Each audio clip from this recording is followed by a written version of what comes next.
Hello. Hello, Ron. Here's Tobias.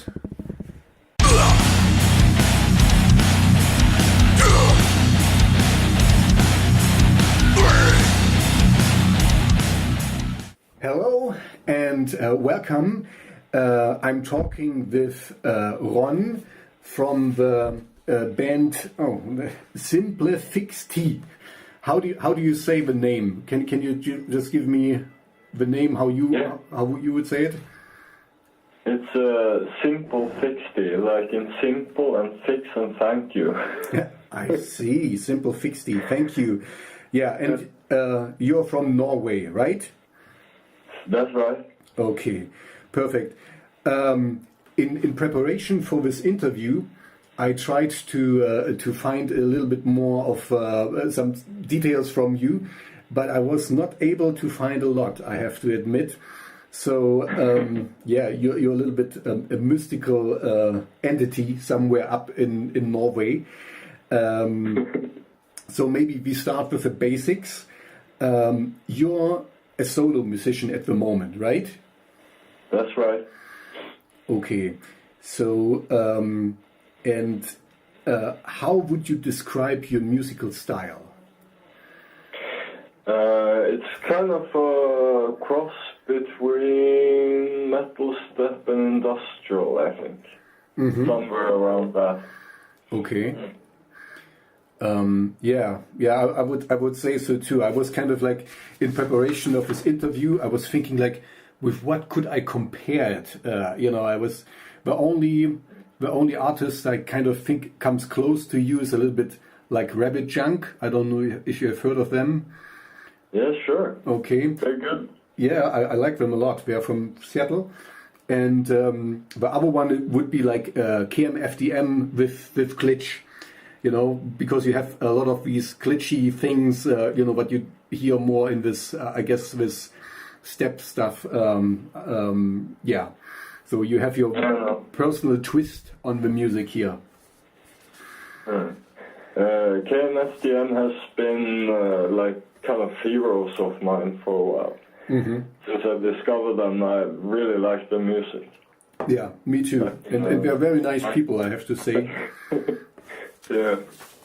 I hope I will interview them one day when we come to tour in Germany. So let's see. This could be the next question. What's your main influences? We already have KMFDM, and I guess Ministry also might have influenced you from your musical style here. But is there something else? What kind of inspires you or inspired you to do Simplefixty? Mostly it's like bands like Nine Inch Nails who have experimented a lot with sounds and stuff back in the 90s and start of 2000. They were like kind of a favorite of mine. Mm-hmm. Then there's Celldweller, who was kind of a pioneer when it comes to mixing together stuff that becomes like metal stuff. Mm-hmm. And there's Pink Floyd, Sabbath, all kinds of stuff that inspired me to use guitars and stuff together with electronics. I see. Mm-hmm. Mm-hmm. And all the music you make all by yourself, right? Yes, from get-go. Okay, so you also play. So you play the guitars in there as well, right? Oh yeah. So you're a multi-instrumentalist, you could say. That's right. Okay, yes. Cool. That's quite impressive because I saw that you are active since 2006. So this is in 2018 makes it kind of 12 years, and you have an impressive amount of albums and EPs. I was like, wow, that's a lot you put out. So this seems to be your main hobby. Yeah, it is. I love making music because it's kind of therapy and helps me get around the days and get things done. I see. So it's a therapeutic effect for you. Yes, exactly. Mm-hmm. Mm-hmm. And did you ever do any live shows, or did you ever perform in front of an audience? Or was this just a studio project? Not that Simplefixty. But I have performed a couple of times, but it wasn't, by a long shot, it wasn't really good. I see. Stage fright or something. I see. Okay. Yeah, this is, I'm kind of, I see you as an artist who kind of really, you put out a lot of things, but you're hard to find, basically, So thank you for agreeing to this interview, because I really like your music, and I found you on Radio Dark Tunnel, where I listened to you, and I was like, oh, I would like to get to know this guy. So maybe yeah, thank you. So, but now I want to get to know you a little bit better. So please, can you tell me a little bit about yourself? So what, how did you get into music? I guess you learned the guitar, back in the day, and so just tell a little bit about your biography, how you grew up in music.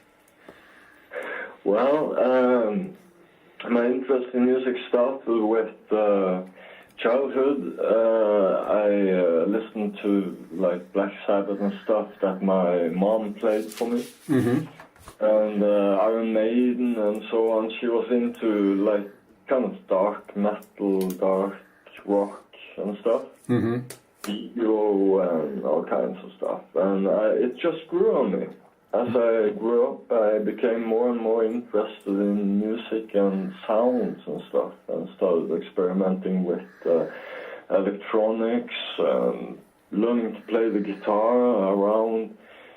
I was like 16 years old or something when I bought my first EL guitar, electric, and I still have that guitar. It's a Jackson concept. I bought it in Germany, actually. Oh, cool. See? German influence. That's good. And I love that guitar. I play on it all the time. And with a lot of training and stuff, I came to be able to do vocals too, and so on. And when I hit like 25, 26 or something like that, I knew how to sing and to play the guitar and to do electronics both on keyboard and on computer. Wow, quite impressive. So, yeah, I also tried to learn myself to play the violin, but seriously, it's too hard. I see. You don't have any frets there, so you need to know where the notes just lie. like the sound of it.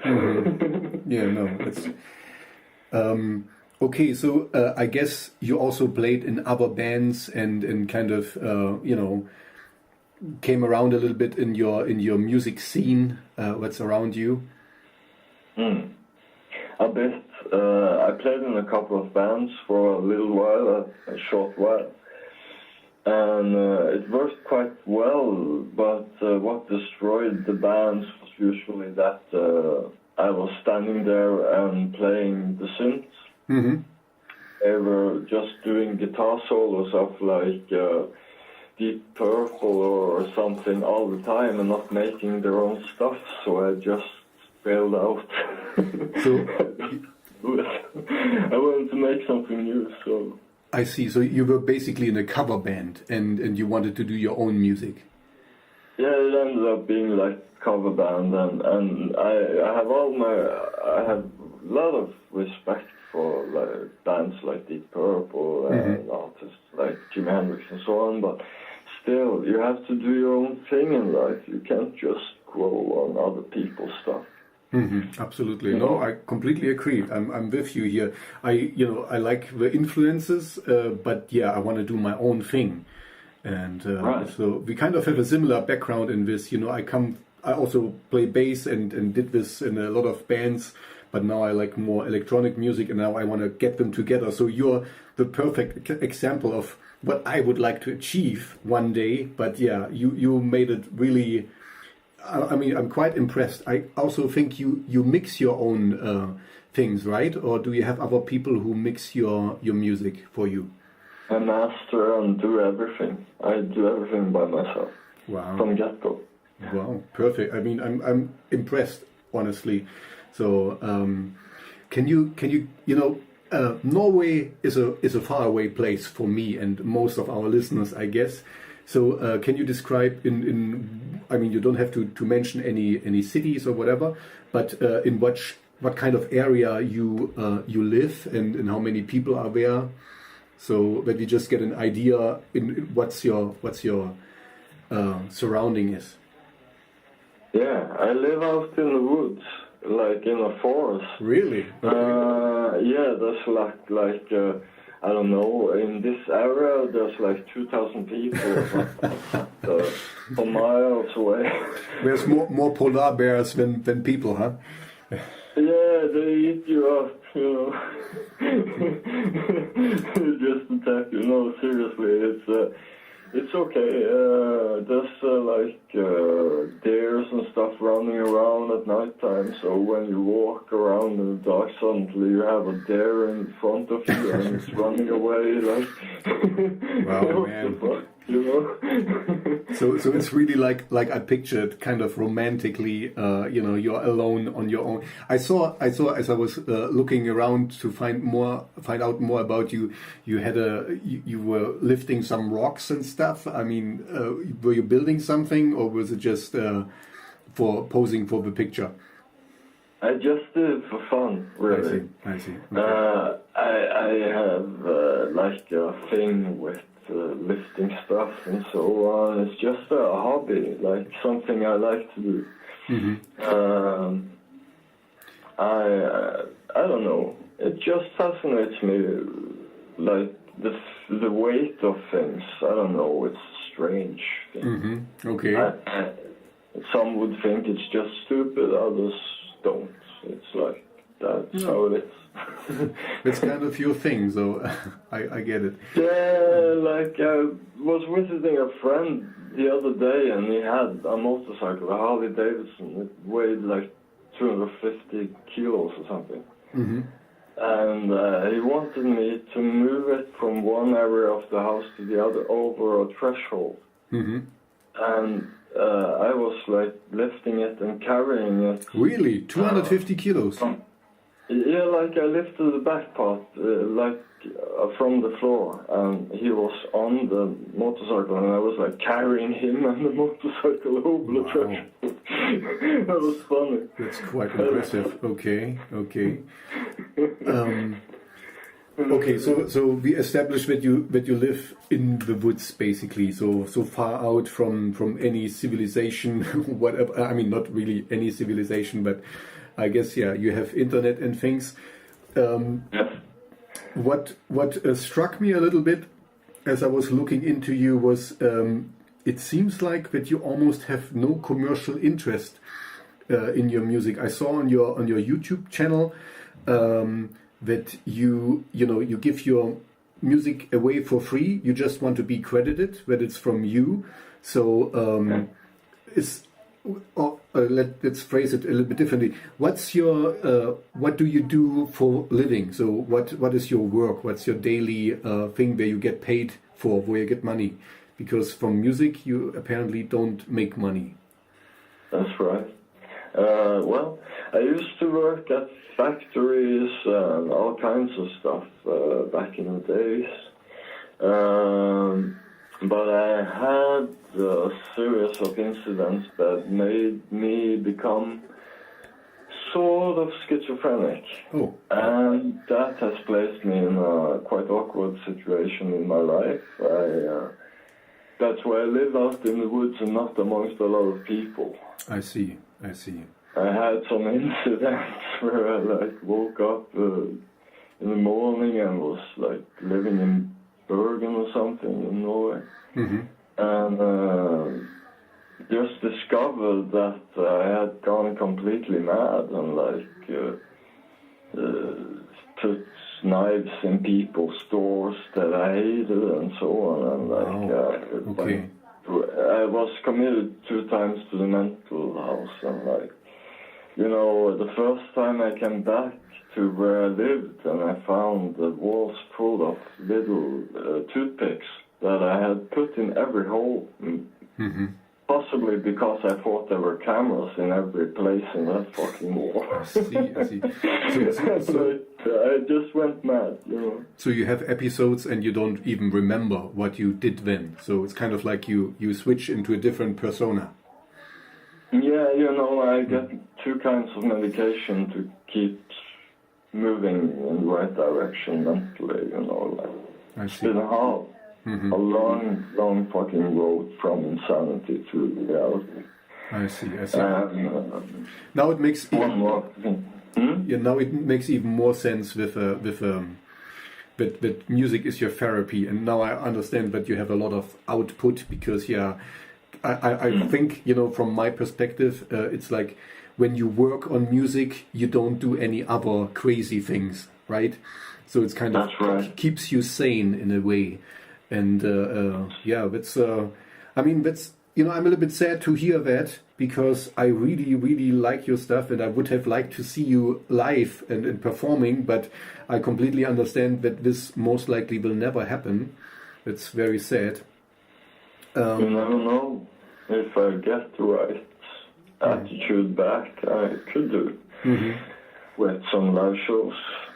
But, you know, I need a band and I need some kind of manager and so on. I need to be a little bit stable in my head. No, of course. That's for sure. Because there's also, it's stress to be on the road, you know. It's not like, you know, everything falls into place just easily. But who knows, you know, I mean, we will send this interview on our radio show where you already get played anyway. Who knows who will find you? But yeah, I see. We take it. You take it slowly, and we get you well. Hopefully. Thank you. And one more thing, I just have to mention this. The reason why I'm not charging anything, mostly just name your price stuff for the music, is because I used to be like really poor all the goddamn time in my like childhood and until I got work. I was like really poor all the time, and I wanted music and stuff, but I couldn't afford it and so on. Blah, blah, blah. So I ended up making my music available for everyone, even people who doesn't have a lot of resources.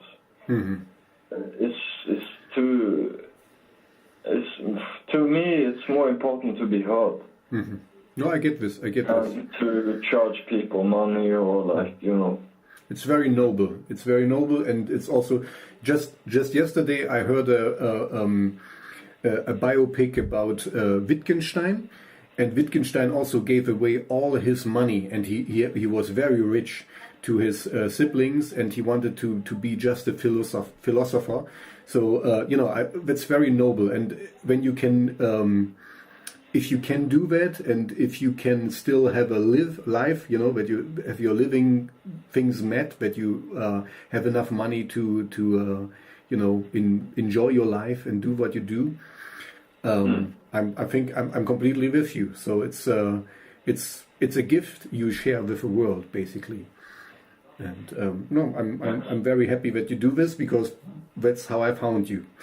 Okay, I would like to play the first song from you, if I may. You choose to play Crave Volume 2 Metal Rain Remix. Do you want to say something about this and why you chose it, or is there something special about it? What you want to share with the listeners?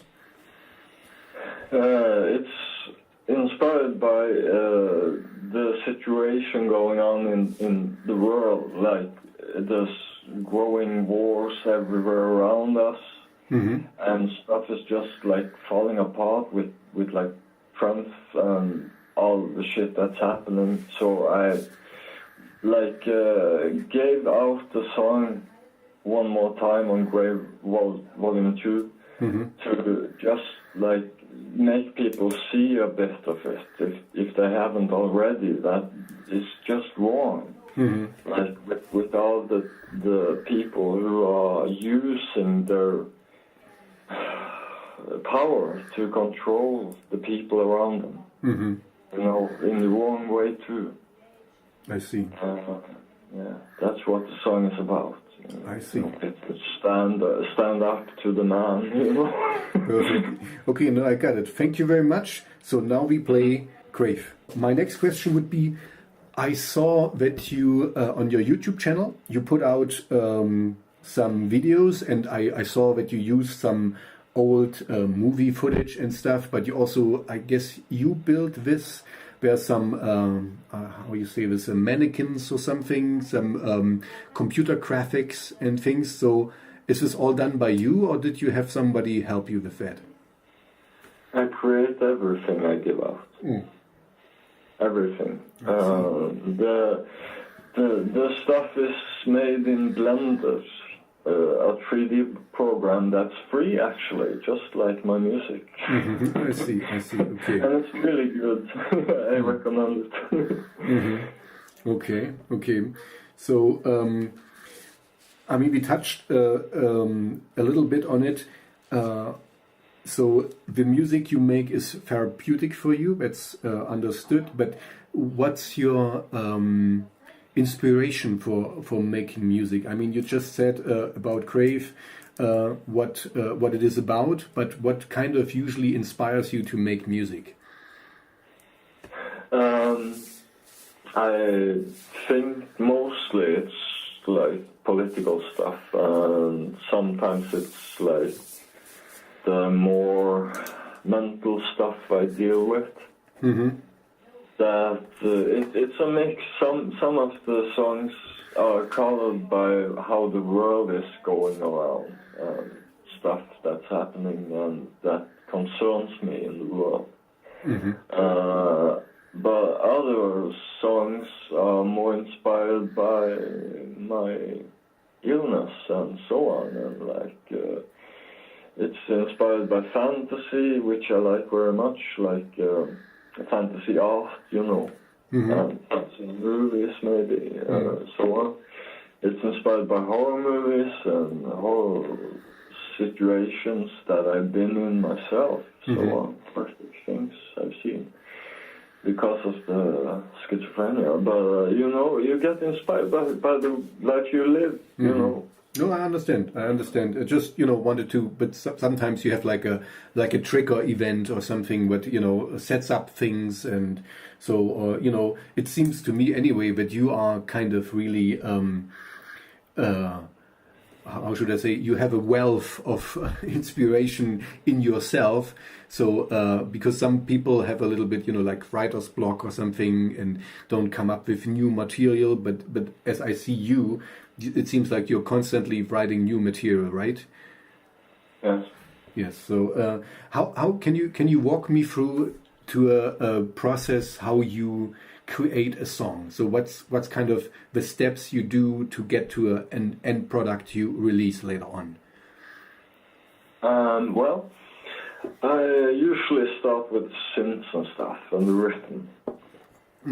I build the rhythm and the main riff first, like with guitar and synths and like beats. Then I chop up the stuff and like build it up until the song is taking some kind of shape. From one synth maybe in the beginning, which I just chops it down to, and then up to with guitars and everything and vocals and so on, and then I just change themes in a way through the song with dubstep or whatever, you know, like mixing the guitar in. Maybe some orchestra or whatever, just to make it interesting. It's like I like to tell stories. Really. I see. So you don't have like, you know, some artists have like a clear vision where we want to go with a song. So for you, it's more like you start with a foundation, with the basics, and then you kind of see, is it interesting, and you add things. Is it correct, or? Yeah, it's a process. If the song sounds good without vocals, it could do with vocals, then it's good to have vocals on it because it makes the song better. So you write some kind of lyrics that you feel will fit into the stuff that music is. And you just have to process things, what would be a good theme for this melody, or what would be good music for this text, you've written, or you just go about it like a worker, really. You just process things, and in the end it comes out as music, really. Just a process. You create something from bottom to top, So there's, as I hear from you now, it's kind of one thing. It's the creative part, that you create something, but it's also structured in kind of like a, how we say, in a builder way, that you build things and layer things and see what fits where. So it's kind of a thing of both, basically, consisting of with your handicraft, the song, but also get inspired by the things you put layer about layer, right? That's right. I see. Okay, cool. As we progress a little bit, because in my last interview I completely forgot to play songs, so I had to play them all in the end. So let's play maybe the next song you chose from a very famous band called Pink Floyd. And the song name is High Hopes. Why did you choose this song? What's the special, or what is special for you about this song? It just reminds me of like back in the 90s and stuff, when I was living life very poor and like looking for work and not getting anything done really in life. It was just, I was stuck in a kind of a nightmare really with everything. And the song just inspired me because it was like it lifted some kind of spirit in me when I heard the song from top to bottom. It was just a really good song, and it's kind of about the state you're in when you've been disappointed by life and you just try to keep going, I see. So this was basically a song that got you through the hard times in your life. Yes, it was. I see. Thank you very much. So I have a. You just mentioned it. What did you learn? I mean, I guess you went to school, and after this, did you do an apprenticeship, or did you? You mentioned that you worked for a factory. Was there, in Germany, we have this education system where you get an apprenticeship and you learn a special trade. Is there something like that in Norway? And you did learn, a special job, a special thing in your life? I tried a bit of everything. When I was at the factory, I was like driving a truck and loading stuff from the factory that was supposed to be disposed of and so on. I see. So that was my thing on the factory side of things. It was like I was working with many different things too. Except from that, like it was like many things. Moving like giant beds, like electronic beds to people's houses and so on, and like everything, all kinds of things. The job involved so many kinds of what's it called? different tasks, different tasks. Right. I see.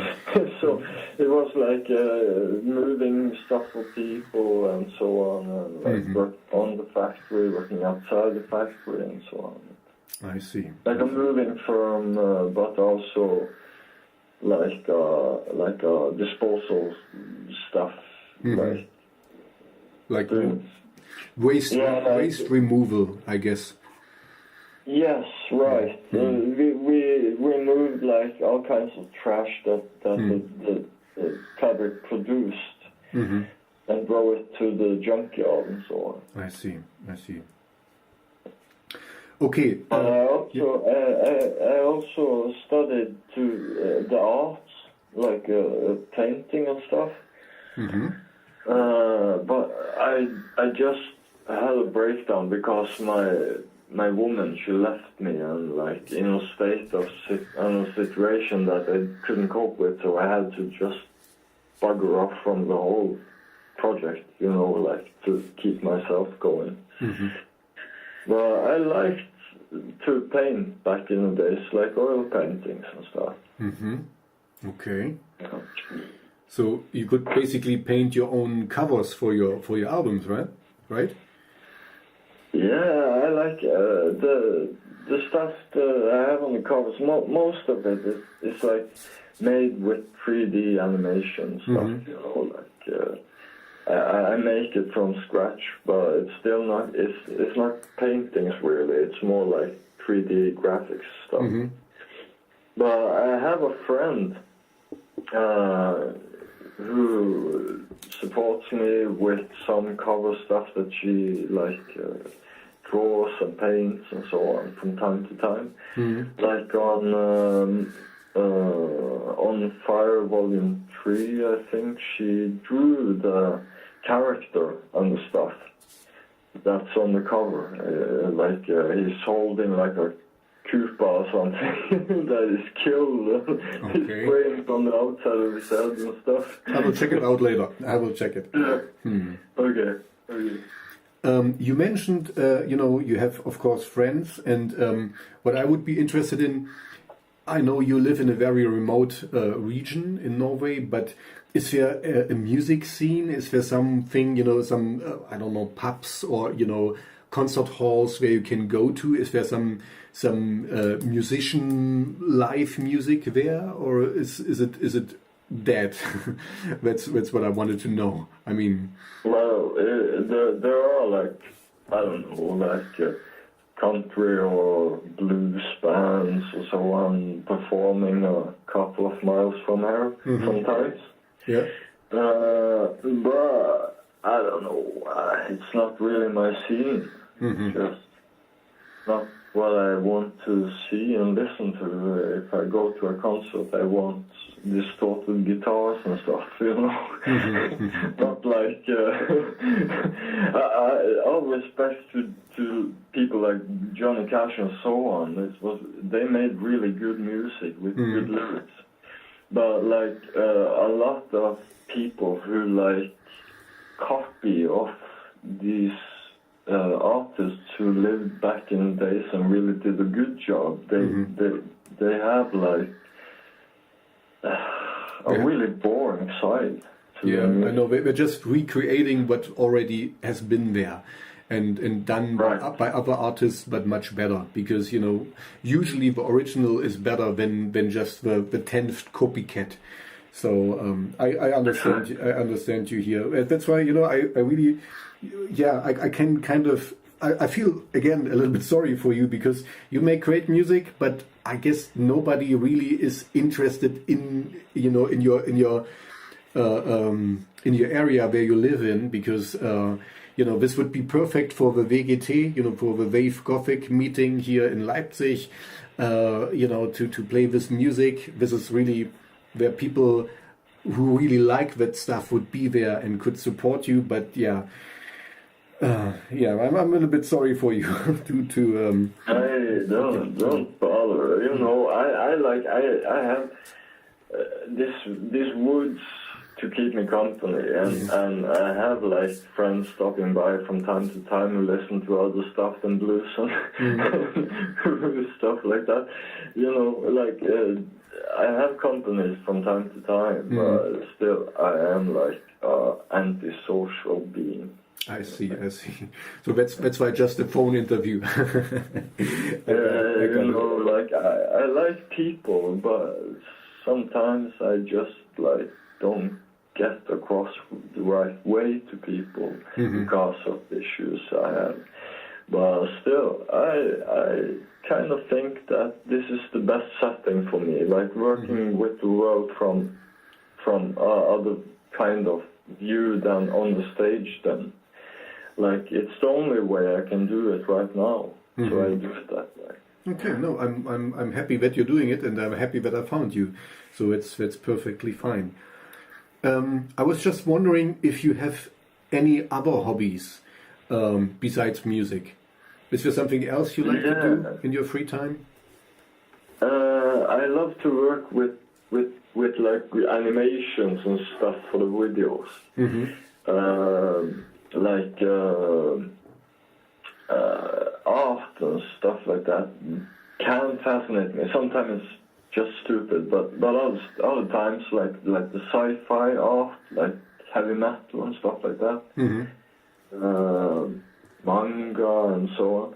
I love that stuff because it's kind of interesting. It's art for grown-ups, you know, like no, absolutely, yeah. Fascinating stories, yes.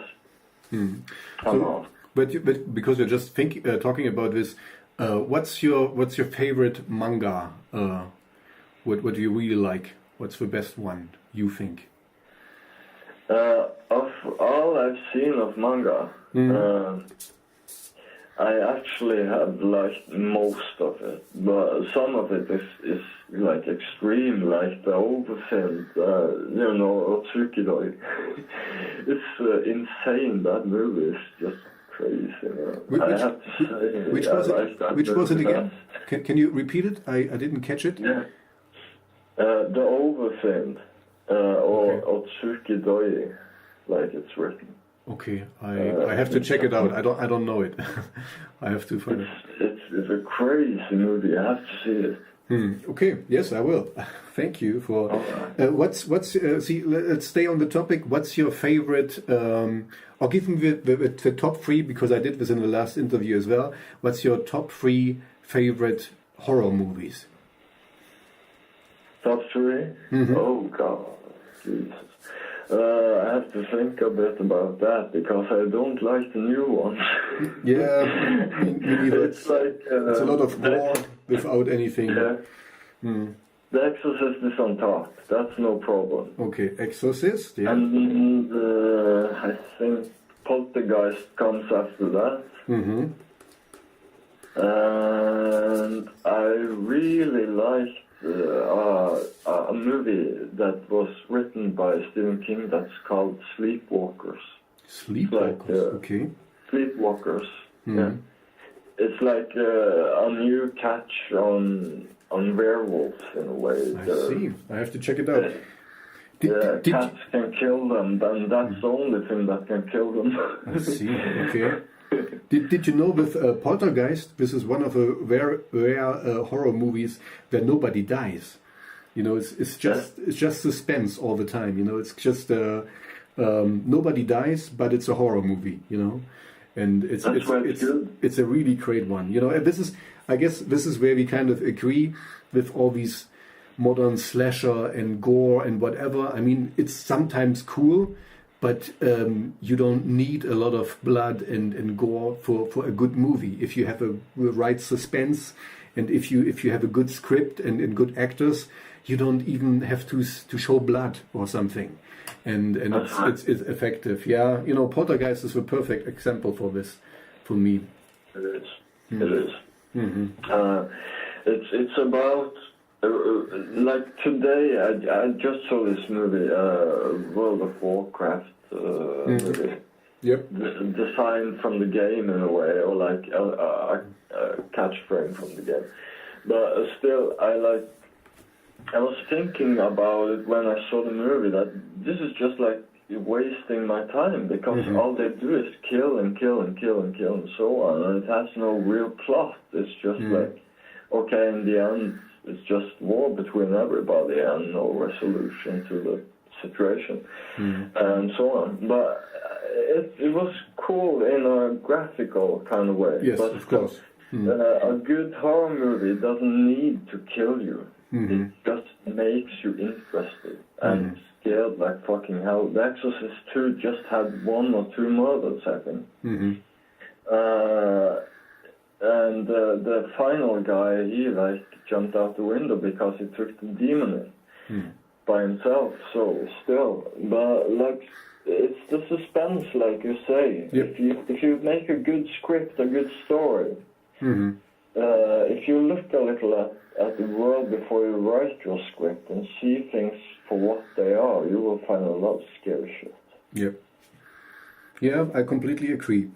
Okay, I would like, because we have like 20 minutes left, I would like to play another song from you, and you chose Prophet 13, One of Us, a metal step song. Can you say something about it? Well, it's about being a goth, really. Like, it's about being rejected from the world in your views, in a way, of what is your kind of life and your personality and so on. You know, like, it's about fighting together as one against the pricks, you know, like, be what you want to be in this life. Don't let people tell you. Okay, I guess every teenager can agree to this, and Exactly. Also grown-up people, of course, you know. Anyway, how old are you, if I may ask? You don't have to answer this question if you don't want to, but how old are you, if you want to say? I'm 40. Yeah, I'm 42, so I'm kind of with you. You know, I'm still feeling sometimes like a teenager, and don't know what I want to be when I grow up. But yeah, that's just me. I have the same thing. Yeah. Okay. See. Yeah. I sense that, you know, we're kind of similar in a lot of ways. So yeah, nice talking to you. Anyway. But let's keep up, because we have only one. Now we have 19 minutes left. I would like to ask you. I asked you in the off time already, so I'm not sure if it got recorded. Your name. You choose the name Simplefixty. Why? Can you give us why did you choose this name? What does it mean for you? I chose it back in like 2008 or 6 or something because I wanted to fix myself through music, and I wanted to try to repair other people who had the same illness and so on with my music. And like I wanted to be a resource. I was like really tired of myself, and I wanted to do something with my life, and I just decided that this band is going to be called Simplefixty because it's about a simple fix. It's like you sit down, you listen, and you feel understood in a way. It's what I try to do. I don't always succeed, I know, but still I try to like reach into people's hearts and like, you know, like those who have a bad day and like show that I understand the shit they're going through. No, I completely agree. You know, I don't want to sound like a fanboy, but yeah, you really touched me. I mean, this is kind of, I heard your music and it was like, yes, I'm completely, you know, I don't know, I don't even care what you're singing about or whatever, but it just clicked with me, and I was in it, and I was like, oh yes, this is the cool stuff, and this is what I really like. So yeah, I mean, I'm just telling you, you succeeded with your mission. So thank you for explaining your song, your name. Sorry, your name. Yes. Okay, sorry, I need to speed up a little bit. So let's play the next song you chose, and this is from 9 Inch Nails, The Downward Spiral. That's the first album, as if I recall correctly, from 9 Inch Nails, and this is Head Like a Hole, the song. Yes. So it's a good one. Yeah, of course it's a good one, but you want to say something about it? Yeah, their first album was really like a Pretty Little Hate Machine or something, I think. Ah, you're right. I was wrong. The Downward Spiral was the next one, right? The second, I think. I think so, yeah. Head Like a Hole is about the time when I was like running around doing amphetamine and stuff, and like I was totally blown in my head at the time, and I listened to this song and I like just changed my view, because he's like telling you how bad things can go. Like, I was like, okay, I gotta cut this shit out and get a job. And I did, and so on. And like, you know, I was on a bad path, and like hanging with drug addicts and stuff, and like never mind my life. I didn't care anymore. I see. So I just heard this song and the album in itself, really, and I like, wow, and I decided to continue with the music instead of like going for total whack. So you're talking about suicidal tendencies, I guess. Yeah, I had that. Yeah, no. My whole left arm is like full of scars after different psychotic incidents and stuff like. I was like cutting myself open just to drink blood and stuff, and like wake up from psychotic situations, and like it's just fucked up, really. Yeah, I would say so. Wow. Yeah, I'm glad that you're still with us. You know, I mean, you do great music, so please continue doing this. So don't do any stupid things. No. Yeah, stay sober, stay strong. I guess you're off drugs now, and you're better, and no alcohol, I guess, or very little, or what's very little of all of it. I just train it away. I like if I have a bad day, I just train and I make music and stuff like that, and I make certain I take my medications. So you train. I mean, you like lifting your rocks, or what's your training? What do you mean with training? I usually lift my weight around 100 times in a day, and I have this like water bucket that takes 30 liters, if you know. And I like lift this as many times as I can, and so on. And like I just try to think about other stuff than the bad stuff that way, like building myself up instead of ripping everything down. That's a good solution. I would please continue with that. That's more important, I would say. What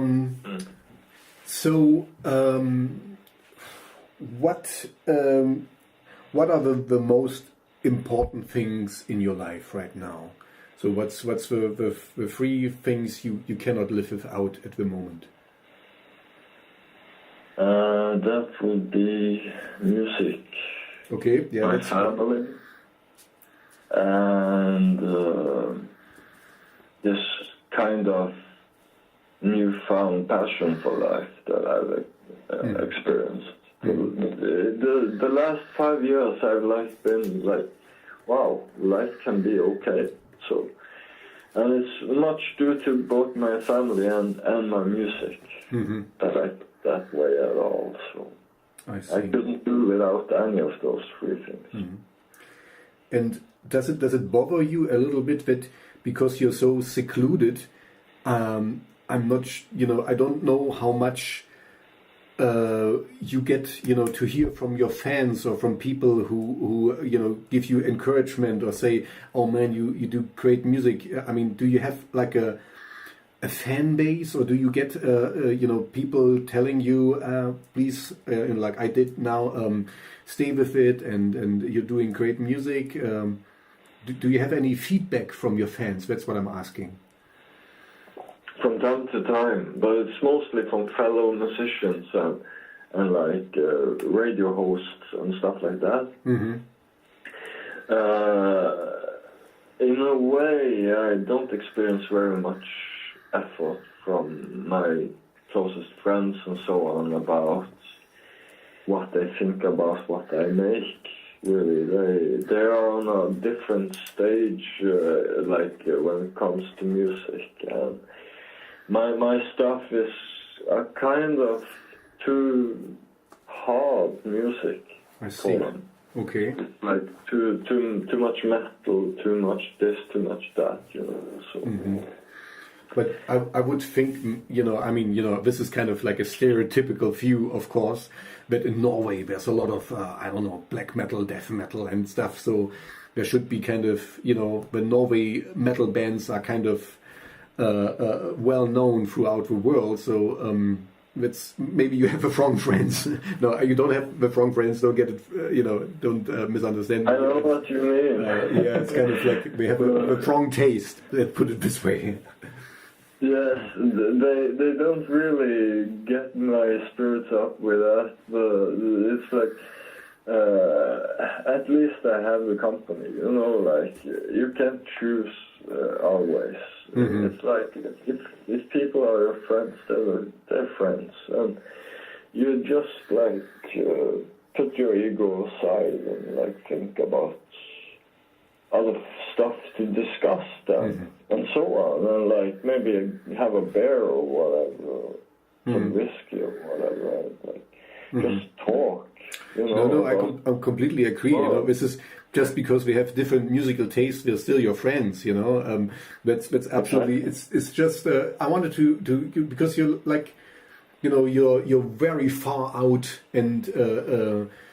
Like I told you, as I was doing research for this interview, it's tough to find things about you. So it's not easy to get in touch with you. So I was like, is there any fans from outside your normal circle of friends who can reach you there, or who reached you where, and what's their feedback? So yeah, on Facebook I have a gathering of people who have supported me throughout the last 2 or 3 years, I think. Mm-hmm. And they've been an invaluable asset to me. Like, they've just supported me all the goddamn time. Every time I want to give up, they come running and like, hey, we're gonna find you and beat you up if you give up. It's that's perfect. You need such friends. You need friends who really care about you. So I'm glad to hear that you have them. So that's the most important thing, They're great. Mm-hmm. Perfect. Absolutely. Yeah. Perfect. Okay, I would like to play another song from you, and it's called Labyrinth. Do you want to say something about Labyrinth from Volume 2, Humanity Lost? Yes, this is a remix, a metal step remix of that song. Originally, it was launched on Yamendo, but I didn't get across right with them, so I deleted the whole profile. Mm-hmm. And this metal step version of that song is like my way of saying goodbye to them, and kind of dealing with all the things I had to build from scratch again. Mm-hmm. So you rebuilt the whole song? You rebuilt the whole song, or what? I built the whole song from scratch again, and like I added the metal step, the dubstep and stuff. Mm-hmm. Just to make it a little more volatile and really rip your ears when you put some good volume on it. It sounds good. Mm-hmm. So I'm quite satisfied with the stuff. Perfect. Cool. Thank you. We touched on this before, but as I was reading your non-existing biography, basically. It sounded like in the beginning of Simplefixty there was there was some other musicians involved. Is this true, or was I misreading what you put out there? I think it was on your YouTube channel. I was working with a couple of persons on projects off and on for a while, but that was back in Jamendo days when I was like working there, and they were like just giving me drum sounds to put together loops and stuff by my own, and like giving me ideas. Like one pal of mine, he like introduced me to dubstep, and I started making metal step after that. I see. He was kind of a driving character in that issue. He was like, "You gotta do this stuff and mix it with metal, dude. It's gonna sound terrific." And I was like, "Yeah, maybe." And then I heard a couple of good dubstep songs, and I was like, "Yes, metal step is my field. This will be something that I can stand for." You know, like the music sounds good that way when it comes to me with that mix. I see. So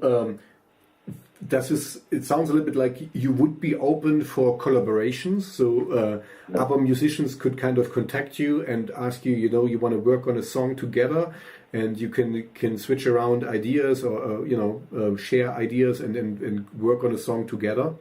Is this correct? Yeah, this is correct. I made a couple of remixes for a couple of people, and it's not a few after a while. It's been like I've been working with a lot of other artists on stuff.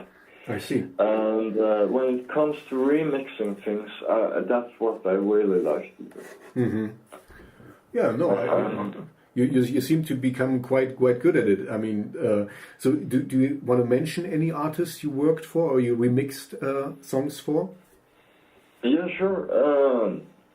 I mixed for Loud 27 or 23, I don't remember really, but I made a mix of his song The World.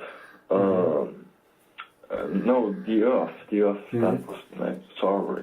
No problem. And I made sort of a metal stuff mix for him that's become quite popular, I think. It's on the metal step pages around on the net and so on. So. And I made a couple of remixes for other people too. They're not fairly as good or as known, but I worked with like Weira 2117. I'm so bad at this with numbers. But anyway, Weira, he is a really good electronic artist, and I like made a couple of tracks for him on a couple of releases.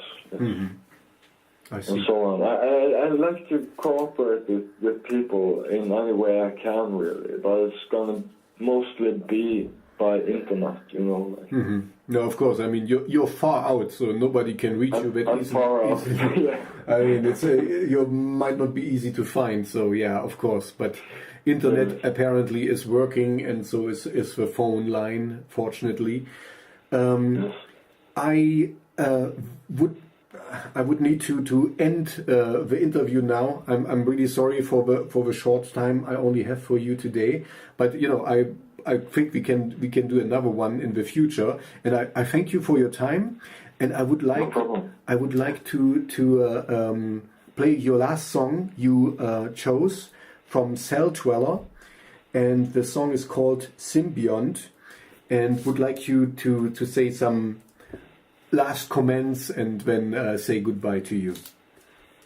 Yes. Well, Cell Dweller is he just gets the thing about electronic music very well. He is, in my point of view, a pioneer when it comes to the way he mixes stuff with like the dubstep stuff together with the rock and the metal and the heavy and so on.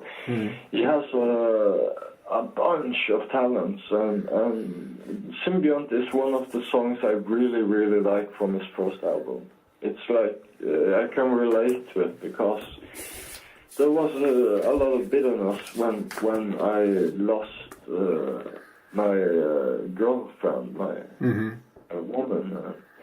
I was like thinking that I would never ever get up again from that blow.